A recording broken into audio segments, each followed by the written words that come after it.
What's up guys, Houndish here, and today we're jumping in with some Destiny 2 news. And of course, following Bungie's reveal this week for Act 2 and 3 content for Heresy, we've got a better look at pretty much all of the content that'll be coming up in the next couple of months, ahead of the new expansion. So today Bungie clarify a few things about the upcoming content, answer questions regarding Frontiers, and access to modes like Rite of the Nine, which will be the new dungeon event. So we'll talk about all of that, as well as some content that you may have missed, and a handful of other roundups in the video. So if you guys enjoy this one, get subscribed to the channel. Otherwise though, let's get into it. So yesterday we got a lot more content revealed than what most of us were anticipating. For Act 2 of Heresy, Bungie spoke about Court of Blades, which will be this new sort of boss rush style activity, starting in the Court of Oryx, then sending us through to different combat bubbles, and it's going to be a faster paced game mode than the Never. This will be the mode where we earn the remaining Heresy weapons which haven't yet been released. So all of that stuff will be dropping next week. They also confirmed Guardian Games will start when Act 2 begins, and even that we'll be getting the Void rocket sidearm from Nightfalls next week. So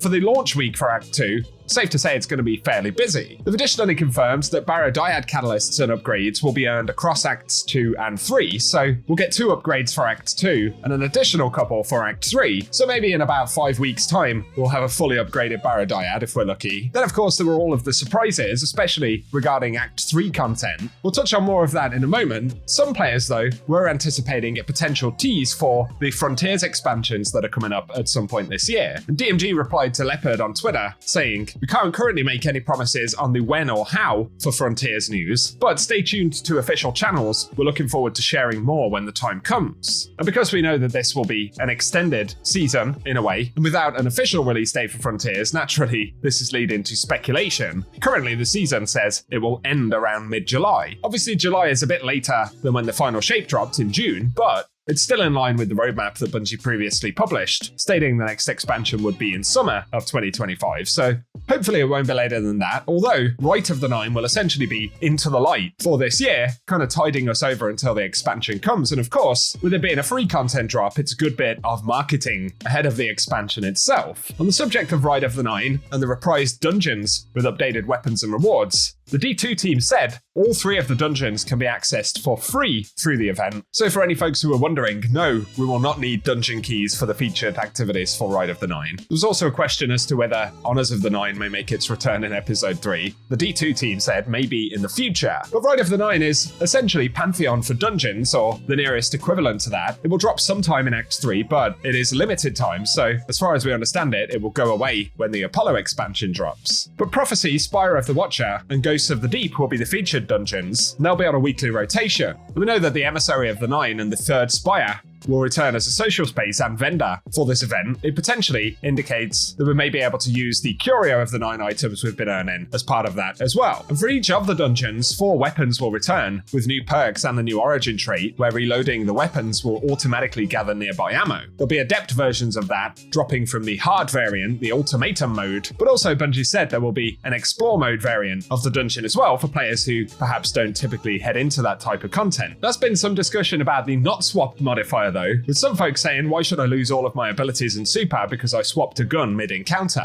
DMG said they would love to hear more feedback about it, but they do often hear complaints on difficulty in high-end content feeling easier thanks to swapping from build to build during DPS phases. And ultimately he says this has given players far greater output than expected, and noted above, messing with difficulty experiences by pushing players into UI mid-combat obviously isn't ideal, so not swap felt like an opportunity to add an amount of cost and push players to make harder choices and trade-offs, or develop team-wide synergies to maximize DPS. This feels more approachable than locked loadouts, but they're happy to look at that feedback. He does know though, Rite of the Nine will ship with not swap, but feedback can be looked at for future tuning. I certainly think it's valid feedback, but we shouldn't get ahead of ourselves before we actually have the opportunity to play it. Give us your thoughts below though. On the subject of Rite of the Nine though, there have been some leaks and discussion which indicate there could be some additional puzzles or community secrets which take place during that time frame. So nonetheless, overall, especially if Frontiers doesn't get an even more extended delay, if it does drop in June or July, we're going to be eating pretty good in terms of content rollout for this episode. Obviously, around that time, we'll also be getting reveals for the next expansion, expansion. Either way, it's a good thing.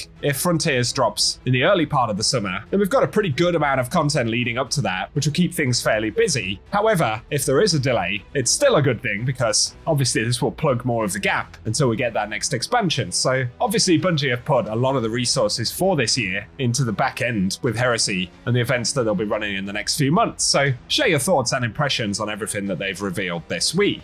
Also, further on the subject of Heresy content in general, this isn't really news, but Destiny Bulletin shared some early concepts for the Dreadnought in episode Heresy by Jacob Gonzalez. Just some cool concept art. It also demonstrates some of the original ideas of that sort of Dreadnought peeling aesthetic, and a more obvious version of that on the external parts of the Dreadnought. Just some pretty cool concept art there, and I'll link their ArtStation profile down below.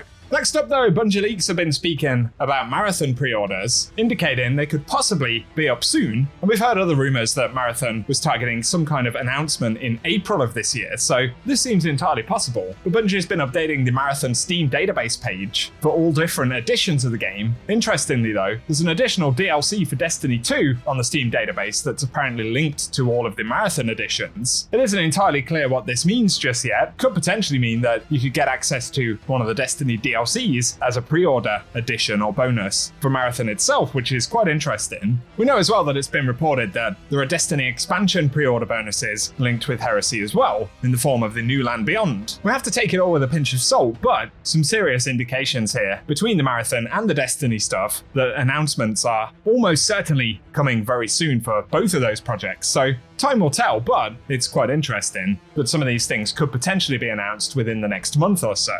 Next up though, something I mentioned yesterday, if you haven't seen it yet, but there's a new browser extension called Destiny 2 Season Pass Wayback Machine, which basically allows players to claim unclaimed Season Pass rewards from previous seasons. Bungie only support the last season before any current season, but there is an extension that allows us to claim rewards from quite a long time ago. The amount of deep sight harmonizers, Ascendant shards and upgrade materials that I'd failed to pick up was actually pretty surprising, so definitely it's worth taking a look because you could have quite a few different rewards, which may indeed be useful, so I'll link details about that down below. Otherwise, players have noticed that Phalanx shields appear to have had some kind of a buff in episode Heresy. It's either a buff or potentially just a glitch, but Phalanxes are now keeping their shields directly in front of them pretty much at all times. We'll have to see if there's anything else known about that as we head down the road. And otherwise, a final mention here, we recently learned that Chris Proctor, who was the weapons lead designer at Bungie, left the studio, and it turns out they've now joined the Horizon developer Guerrilla as a design director, so that's a pretty senior role at another studio.